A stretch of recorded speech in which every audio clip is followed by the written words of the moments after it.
Fanaanka caanka ah ee Khadar Koyow ayaa hees oohina u soo qaaday xaaskiisa ama jacaylkiisa Raxma, taas oo uu soo geliyay barta uu ku leeyahay YouTube-ka.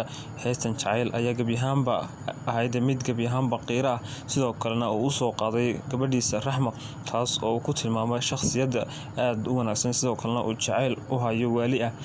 Fanaanka caanka ah ee Khadar Koyow ayaa maalmihii ugu dambeysay waxa uu soo kala qaadayay heeso kala duwan oo uu u soo qaadayay xaaskiisa ama jacaylkiisa Raxma, taas oo maalmihii ugu dambeysay baraha bulshada aad u qabsatay, sidoo kalena aad uga dhex muuqatay.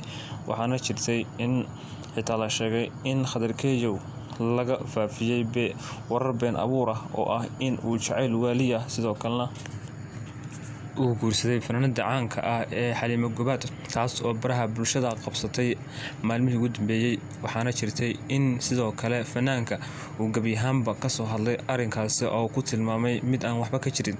Fanaanka caanka ah ee Khadar Koyow ayaa ka mid ah fanaaniinta aadka loo jecel yahay, sidoo kalena fanaaniinta aadka u da'yar leh oo fankooda uu aad u horumaray.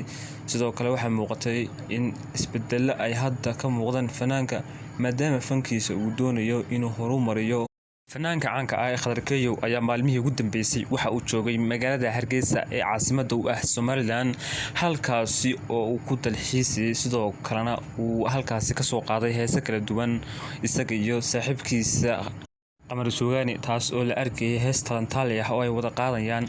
Fanaanka caanka ah ee Khadar Koyow ayaa hadda imanaysa in gebi ahaanba saaxiibadiisa ama jacaylkiisa rasmiga ah ee Raxma uu la ilmeeyay, sidoo kalena hees waali ah oo jacayl ah uu u soo qaaday, taas oo dad fara badani ay ka soo dareen celiyeen.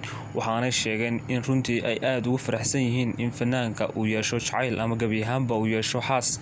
Hase ahaatee, fanaanka ayaa maalmihii ugu dambeysay iyo sanadadii ugu dambeysay la daalaa dhacaya singalnimada uu ku nool yahay. Waxaana jirtay in heeso kala duwan oo jacayl ah uu aad u soo qaadayay, kuwaas oo badnaa. Isku soo wada duubo, jacaylka Raxma iyo sidoo kale fanaanka caanka ah ee Khadar Koyow ayaa ah mid gebi ahaanba ay aad iskugu qabaan, sidoo kalena ay aad iskugu faraxsan yihiin. Waxaanu fanaanka inta badan isku dayaa in uu waqti la qaato jacaylkiisa, maadaama ay in badan isjecel yihiin. Waxaana jirta in heesaha kala duwan ee uu fanaanka u soo qaadayo jacaylkiisa ay u muuqato in gebi ahaanba ay tahay mid uu isaga ama iyada u soo qaaday.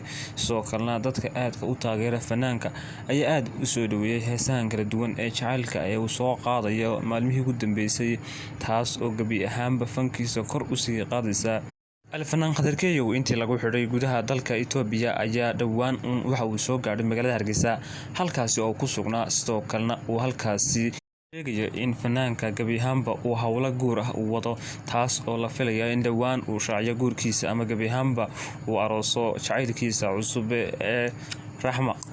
Waxaana la filayaa in fanaanka gebi ahaanba uu dhowaan shaaciyo in gebi ahaanba uu guurkiisa ama arooskiisa uu qabsoomi doono.